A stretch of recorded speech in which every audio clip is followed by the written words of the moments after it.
Why do elderly nice people always end up alone? Have you ever wondered why the kindest people, especially in their later years, often find themselves feeling isolated? After spending decades being considerate and always putting others first, you may find yourself sitting alone, looking at the walls of an empty home or scrolling through old memories. It's a paradox that baffles many. How can being nice, a virtue cherished in every culture, lead to loneliness in old age? This isn't just about behavior, it's about patterns ingrained in us over a lifetime. For elderly nice people, the answer lies in the ways kindness has been expressed, and, more importantly, in the ways it has been misunderstood. If you enjoyed this, please give it a thumbs up and don't forget to subscribe and turn on notifications so you never miss an update. 1. The burden of a lifetime of giving. Imagine sitting quietly in your home, reflecting on a lifetime spent in service to others. Every memory is a testament to your kindness: the late nights caring for a sick child, the weekends spent helping a neighbor move, the countless hours devoted to ensuring everyone else's happiness. At the time, it felt right, didn't it? You were fulfilling your purpose, living by the values instilled in you since childhood. Yet now, as the years stretch on and the phone calls grow less frequent, you can't help but wonder, where are all the people I was there for? The truth is, giving has a cost you may not have recognized until much later in life. The decades spent prioritizing others often came at the expense of your own needs, dreams, and even relationships. Every time you set aside your desires to accommodate someone else, you chipped away at your sense of self. The world admired your selflessness, but did anyone truly see you? You became the dependable one, the person people turned to in times of crisis. However, when niceness becomes a default part of your identity, it can become a heavy burden. Over time, those around you start to take your generosity for granted, not out of malice, but because you've taught them that you'll always be there, no matter what. Now that the seasons of your life have shifted, you find that the role you played for so long has left little space for others to step up and be there for you. Perhaps you've noticed this pattern: the more you gave, the less people seemed to notice your own needs. The more you smiled through exhaustion, the less likely others were to ask how you were really doing. It's not that people didn't care, they simply didn't see beyond the role you had taken on. You became the cornerstone of their lives, but somewhere along the way, your own foundations began to crumble. The loneliness that accompanies this realization can be overwhelming. You may feel as though the very virtue that defined your life has now isolated you. But it's not too late to shift this narrative. The first step is understanding that the burden of giving doesn't define your worth, and that your value isn't tied to how much you do for others. The second step is allowing yourself to be seen, not as the ever-reliable helper, but as the complex, beautiful person you truly are. 2. The cost of never asking for help. Think about the last time you needed help. Did you ask for it, or did you push through silently, convincing yourself that others had their own problems and that it wasn't fair to impose? For many nice people, especially as they grow older, asking for help feels like a betrayal of the identity they've built over a lifetime. However, this reluctance doesn't just rob you of support. It deepens your loneliness in ways you might not even realize. The cost of never asking for help is subtle but profound. At first, it feels noble and even empowering to manage things on your own, but over time, this self-reliance becomes isolating. You might have told yourself, "I don't want to bother anyone." But what you're really saying is, "I don't trust anyone to care for me the way I've cared for them." Without realizing it, you've built a wall around yourself, one that keeps others out, even as you long for connection. This pattern often starts early in life. You learn that being nice means being selfless, that strong people don't need help, that asking for help is a sign of weakness. These beliefs may have served you well in certain moments, but now they feel like chains. You sit quietly with your struggles, hoping someone will notice. But how can they if you never let them in? The irony is that asking for help is not a burden, it's an invitation. It's a way of saying, "I trust you enough to let you see me as I truly am." When you give others the chance to step up, you create space for deeper, more authentic relationships. Think about the joy you felt when helping someone you care about. Why wouldn't those same people feel joy in being there for you?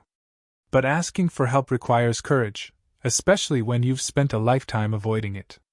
It means admitting that you have needs, that you're not invincible, and that your value isn't tied to how much you can give. It also means trusting that the people in your life care about you for who you are, not just for what you can do for them. As you navigate this next chapter of your life, consider what it might look like to open up more and let others see your struggles as well as your strengths. It might feel uncomfortable at first, but it's through these moments of vulnerability that the most meaningful connections are born. After all, real relationships aren't built on perfection. They're built on mutual trust, shared burdens, and the courage to let others in. 3. Being nice versus being authentic.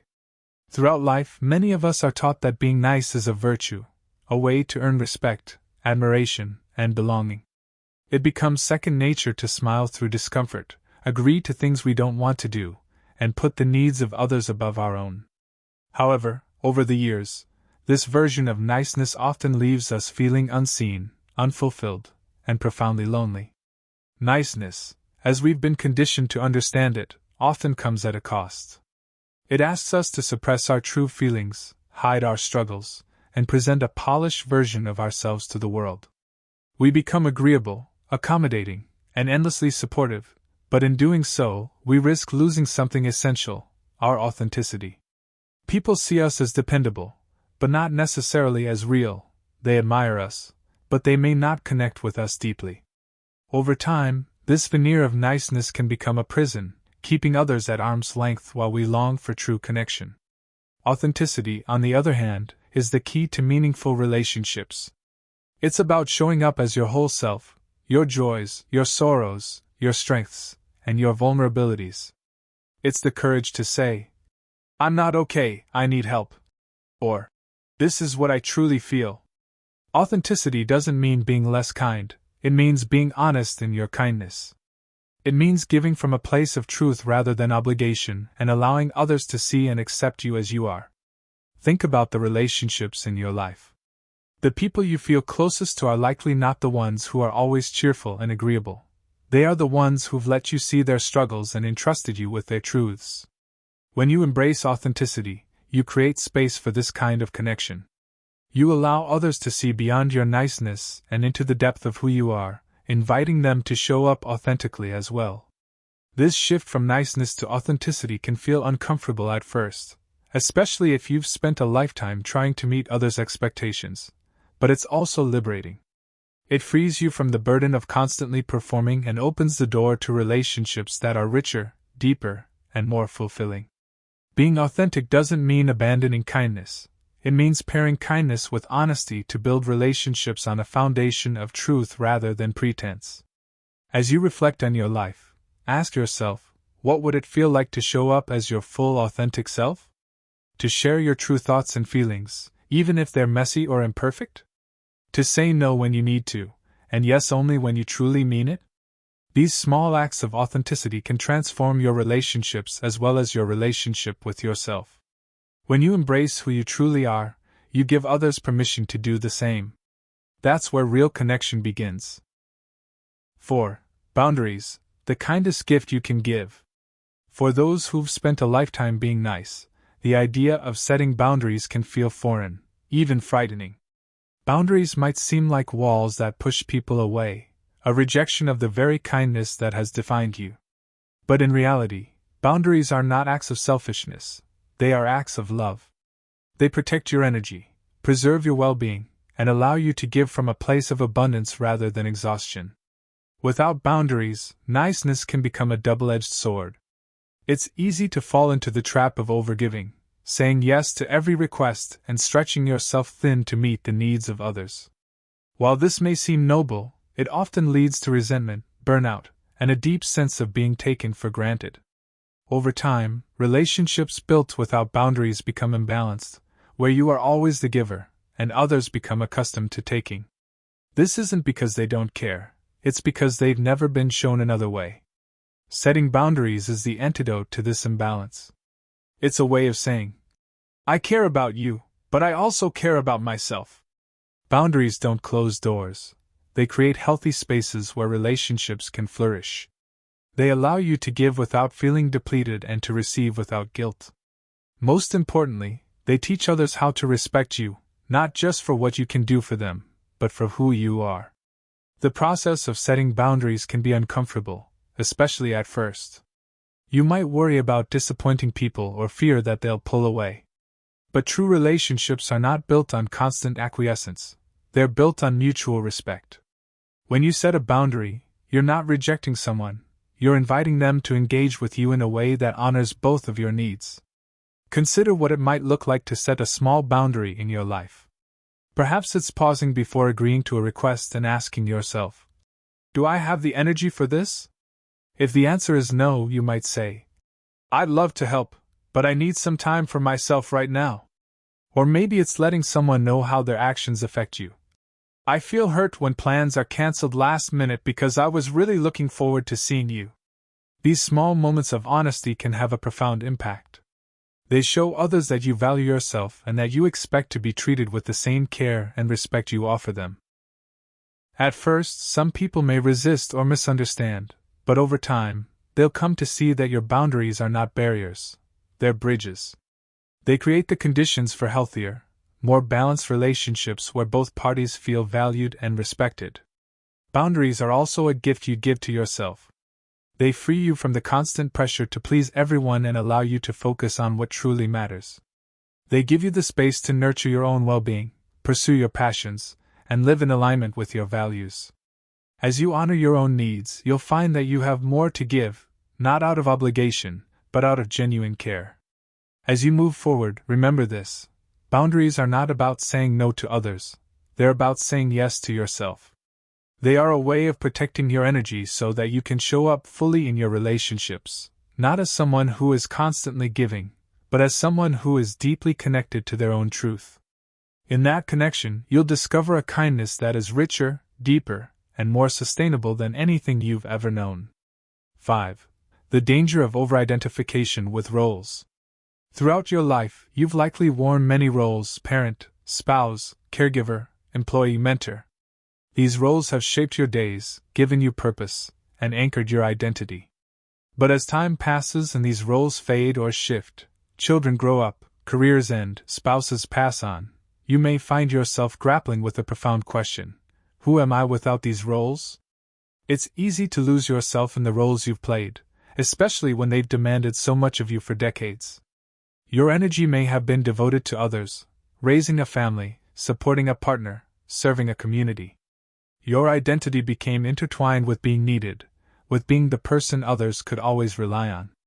But now, as the pace of life slows, you might feel an emptiness where those roles used to be.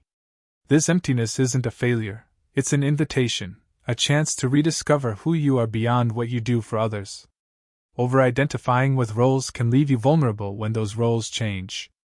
If your sense of self has been entirely tied to being a parent, what happens when the children move away? If your identity is built around being a partner, how do you navigate life after a loss? These transitions can feel disorienting, like the ground beneath your feet has shifted. But within this disorientation lies an opportunity, the chance to reconnect with the parts of yourself that may have been neglected while you were busy fulfilling your roles. This stage of life can be a time of profound self-discovery. You are not just a parent, a spouse, or a caregiver. You are a whole person with dreams, interests, and passions that deserve attention. It's never too late to explore what makes your heart sing.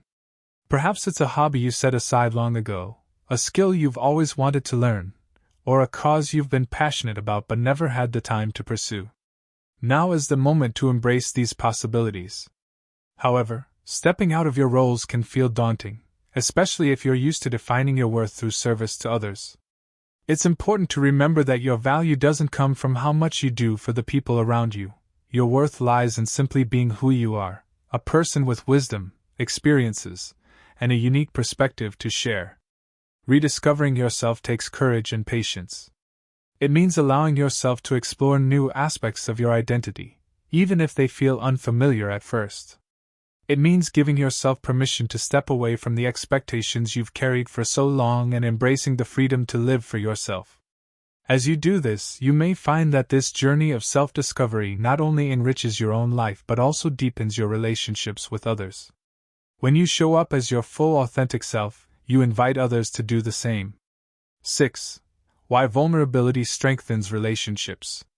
For much of your life, you may have believed that strength meant hiding your struggles and that being dependable meant keeping your emotions in check.